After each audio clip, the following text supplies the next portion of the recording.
So I guess the question really is the BMW 8 Series M850i, is it a supercar killer?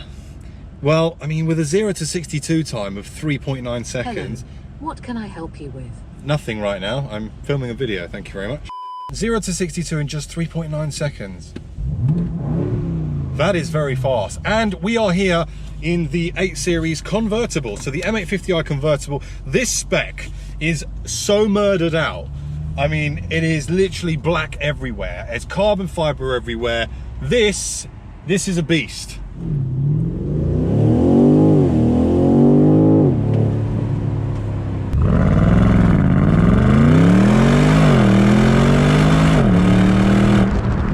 We've got the 4.4 litre V8 turboed engine, or twin turboed engine. It makes for a glorious tone, but it also means this thing, well, it goes, and it goes quick. Now, I guess the 8 Series itself, for those of you who have watched my content before, in fact, if you're new here, make sure to subscribe for plenty of automotive content. I go on lots of press trips like this. I meet very cool people. I'm very fortunate enough to drive plenty of cars. But if you have been subscribed to the channel, you'll know that I was on the BMW 8 Series Coupe launch in Malaga. And me and Joe Achilles, we were super impressed with the car. I think we said it was a really great kind of GT cruiser car. And we kind of put that to the test, because not only did we drive it out in Malaga, Joe and I also drove it all the way down to Geneva and back in the form of a diesel, and that was absolutely incredible. I mean, this car, 120 grand. It's a lot of money for a car. But for me, I think this looks superb. It's a very big car, it's a heavy car. It does sound good. It's got a lot of punch to it. Flipping hell, that does go. That's rapid. It's got a lot of punch to it, but it's also got a lot of class to it. Now, the kind of controversial gear knob, if you like, the one that everybody kind of goes, oh, you either love it or you really don't. I love it.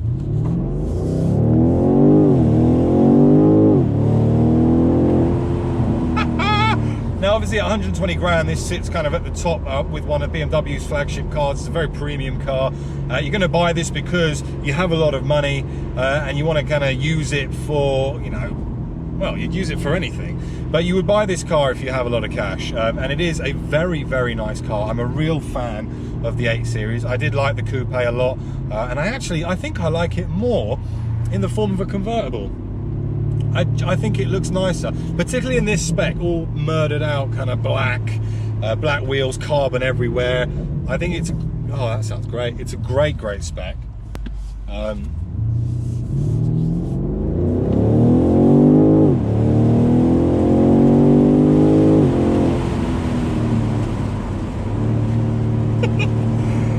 And obviously I'm out here in Soho Farmhouse area, out past Oxford, and the roads around here are superb, they are glorious, and they just entice you to be naughty. But we've got to stick to the speed limits here. It's very nice to have an open top, particularly when the sun is shining. Sod's law, it's been shining all day up until the point when I get into the car, and now it looks a little bit overcast, but oh, the roads out here.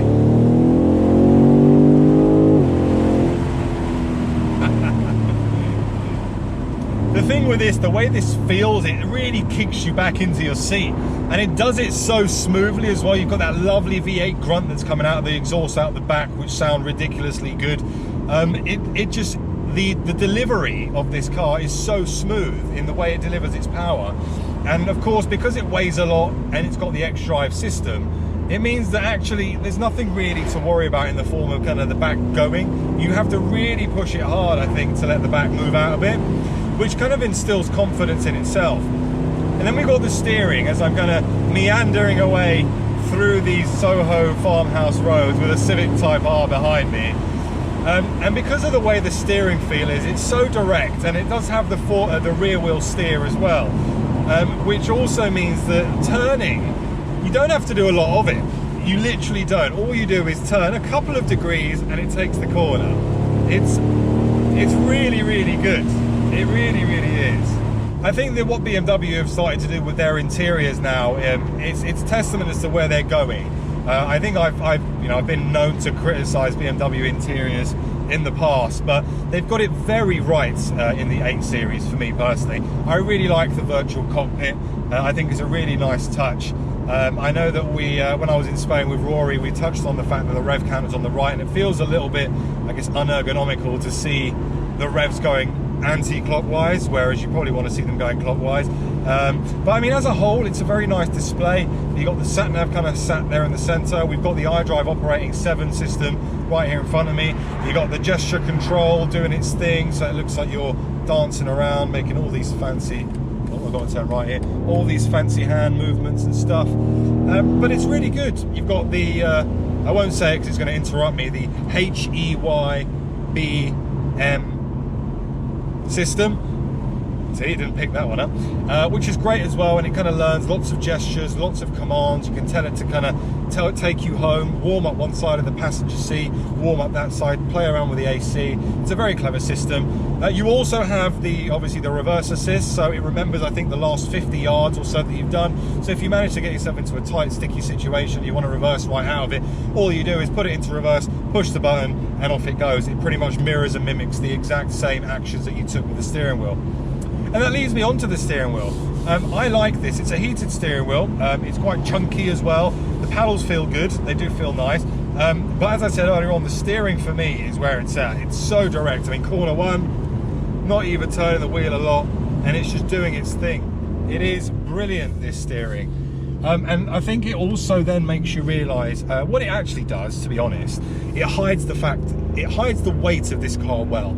Because of the fact it steers so well, and with the rear wheel steer as well, it means that you don't really feel like you are driving a 2-ton car until the point where you've got to slam the anchors on, and even then it does a very good job at stopping you. I mean, look,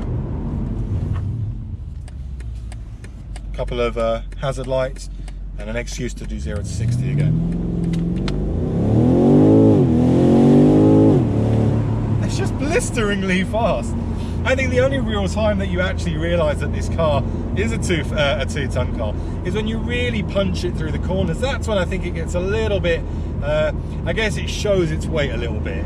It does become a little bit heavier, but you really do have to drive it hard to unsettle it. For day-to-day driving, you're not going to notice it, and you'll enjoy this car a lot.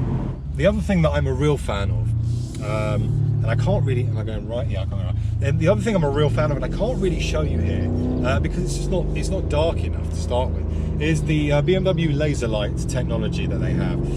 That is amazing. If you're in the dark, these laser lights are insanely bright. They are so good. And I think anybody I think they come as standard, and if they don't and it's an optional extra, make sure to spec it in, because they just change.